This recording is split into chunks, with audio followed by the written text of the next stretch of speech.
Hello Eternum and welcome to KOTT News, Eternum's #1 source for news, and this is the War Report. Dynamic change in the history of Eternum last night as pharmaceutical representatives expand their empire into the peat moss bog of Weaver's Fen. We caught up with the winners and got their reactions after the fight. Do you mind saying a few words about the fight you just had? Yeah, absolutely. So we're really freaking excited to have our swamp back. I was told to hit you with an ooh and to let you know that we are super excited to be on Dorado. We left the gig on a really high note, and we're just here to really show what purple is all about. Also, Freebo, #Freebo. He's stuck on Yig. Lead him back. Can you tell us a little bit more about Bo's perilous adventure stuck on Yig? He's literally lone man on Yig, reaping all the gold that he clearly spends himself because it's just him. Later in Windsward, JDB Kitchen locked down the vault. We spoke with them about it after their weekly payouts.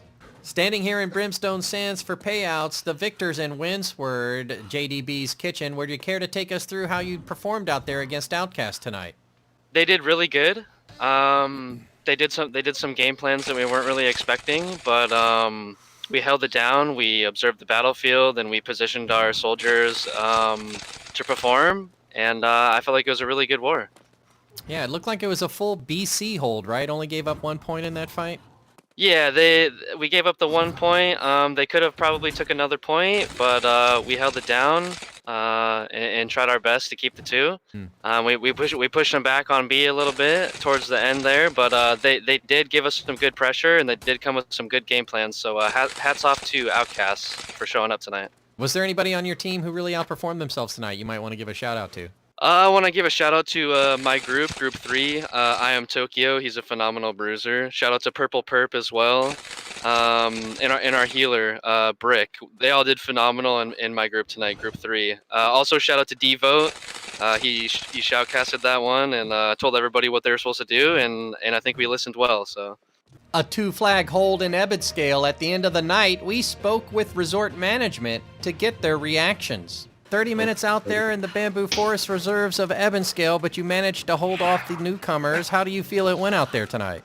I mean, when as expected, we just farmed them, you know?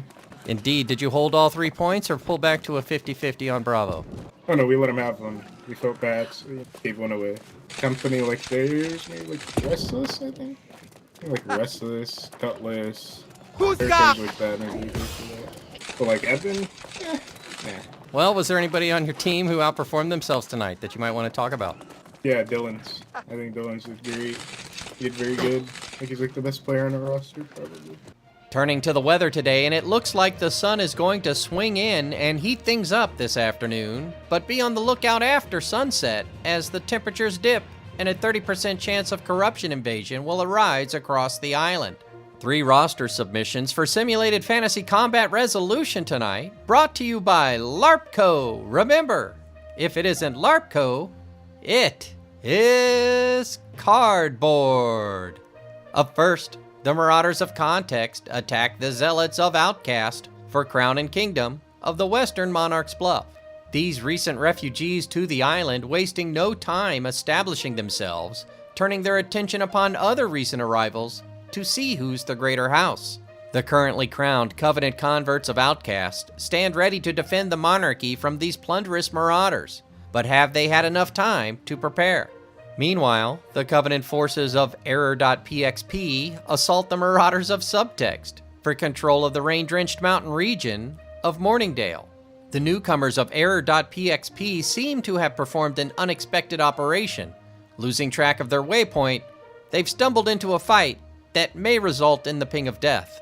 Subtext forces may be splitting their attention tonight, with their offensive efforts focused elsewhere, but they should have the ability to fend off some potential bots. Later, the Syndicate members of Cloudy assail the marauders of Flute Dodgers for control of the master fishing port town of Reekwater. Another new company of due-paying Syndicate members wash ashore and get to work on securing a contract with the Reekwater Union of Fishermen. The forces of Flute Dodgers insist that they're doing all they can to build a better highway suspension bridge, but given the opportunity for a fight, they've put civic responsibilities on hold. Be sure to tune in for complete coverage and reactions from the citizens tonight at 11. Until then, this has been War Correspondent JChalant, KOTT News.